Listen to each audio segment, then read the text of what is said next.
Bombastic side-eye, criminal offensive side-eye.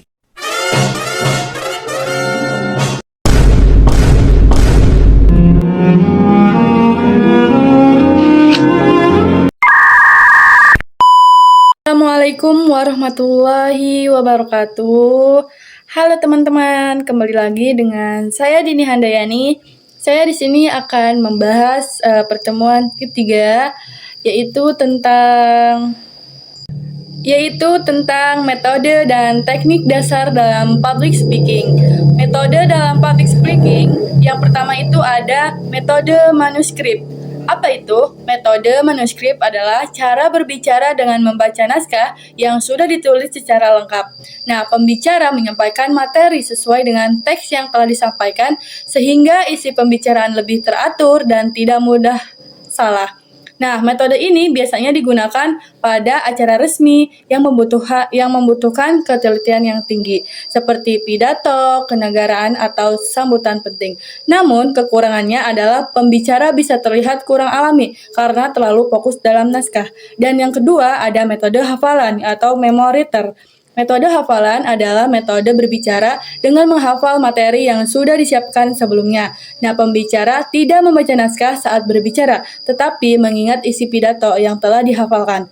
Kalimat ini yang disampaikan tidak harus sama persis dengan naskah, yang penting maknanya tetap sama. Nah, kelebihannya adalah pembicara terlihat lebih percaya diri, tetap jika lupa bagian tertentu bisa membuat pembicara menjadi lebih bingung. Yang ketiga yaitu metode spontanitas atau impromptu. Nah, metode spontanitas adalah metode berbicara secara langsung tanpa persiapan yang panjang. Nah, pembicara menyampaikan pendapat atau gagasan secara spontan sesuai dengan situasi yang ada. Nah, metode ini itu sering digunakan ketika seorang diminta untuk berbicara secara tiba-tiba. Nah, kelebihannya itu adalah menyampaikan terasa lebih alami dan fleksibel, tetapi kekurangannya isi pembicara itu bisa kurang berstruktur. Dan yang keempat yaitu metode penjabaran atau extemporer. Metode extemporer adalah metode berbicara dan menyiapkan kerangka atau poin-poin penting terlebih dahulu. Kemudian dijelaskan secara bahasa saat berbicara. Nah, pembicara tidak membaca naskah dan tidak menghafal secara penuh, tetapi hanya berpegang pada garis besar materi. Nah, metode ini dianggap paling baik karena pembicara tetap terarah namun bisa berbicara lebih bebas dan komunikatif. Nah, selanjutnya yaitu ada teknik dasar public speaking. Nah, yang pertama itu ada teknik ice breaking, yaitu pembukaan yang sangat menarik. Dan yang kedua itu ada teknik vokal penyampaian, yaitu pernafasan yang baik, volume suara, ekspresi vokal. Nah, yang pertama itu kita akan bahas teknik ice breaking, pembukaan yang menarik.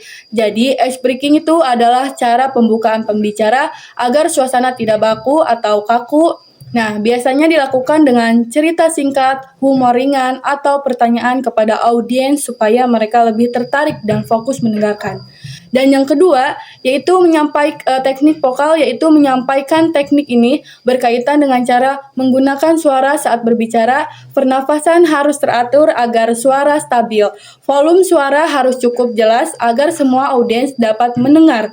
Dan ekspresi vokal seperti intonasi perlu diperhatikan agar penyampaian tidak terdengar datar.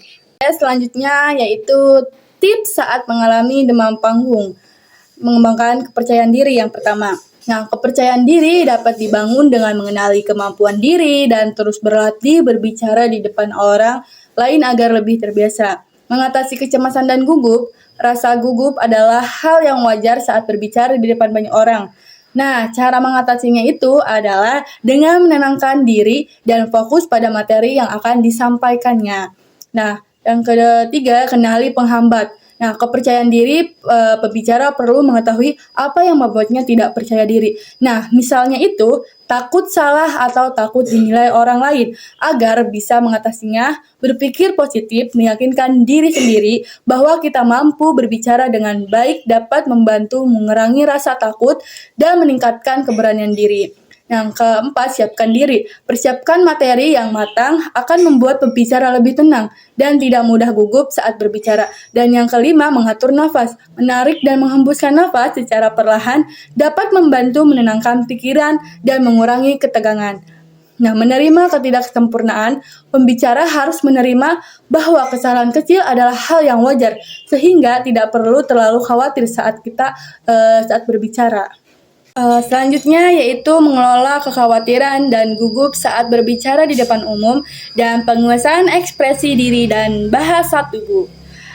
Yang pertama itu kita akan bahas mengelola kekhawatiran dan kegugupan saat berbicara di depan umum. Nah, bisa diatasi dengan mindfulness untuk menenangkan pikiran.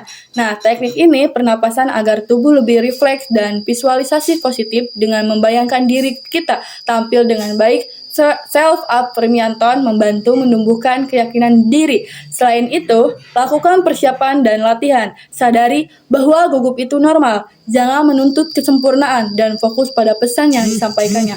Yang kedua, kita bahas penguasaan ekspresi diri dan bahasa tubuh. Nah, bahasa tubuh bisa membantu memperkuat penyampaian pesan. Postur tubuh tegak menunjukkan percaya diri. Kontak mata membangun hubungan dengan audiens. Gestur yang tepat memperjelas pesan. Kecepatan bicara harus teratur agar mudah dipahami. Ekspresi wajah menyesuaikan isi pembicara. Dan gerakan tubuh yang terkontrol dalam membuat pembicara lebih tenang.